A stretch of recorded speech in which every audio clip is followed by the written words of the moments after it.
when the young chaplain found her knees giving way and her hope fading like the oil in a lamp, she did the only thing she could think to do. She prayed, and grace struck. As she introduced herself, the wife collapsed to the floor, and the daughter ran over and tried to crawl into this woman's lap. And the chaplain sunk to her knees and placed a loving hand on the wife's back. And the woman sobbed, "He cannot die yet. I haven't been a good wife. We fight all the time, and he doesn't know that I love him." And she began to sob some more, and the chaplain stood nearby. And she said that she was no longer afraid, because she felt that she was being guided with a lamp full of oil. She spoke from this place of renewed hope, and she said, "Is there something you could do now for your husband to help him, to show him how much he is loved?"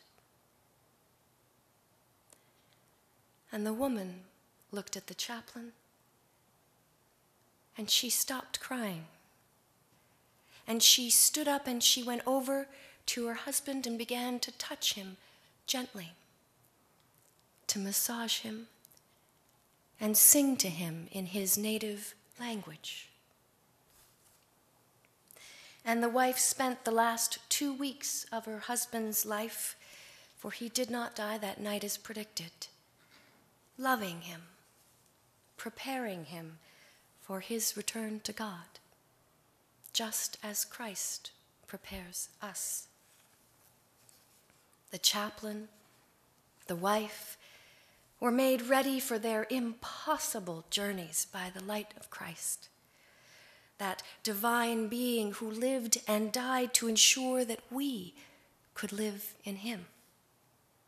And our response is simply to be recognizable to God by saying yes to the invite and allowing God's love to light the way and be our guide.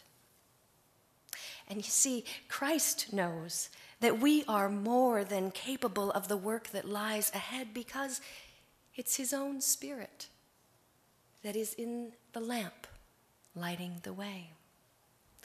It's active in all of our lives, except when we ourselves turn off the supply. And with such a joyful, ecstatic feast that awaits, why would you come without oil?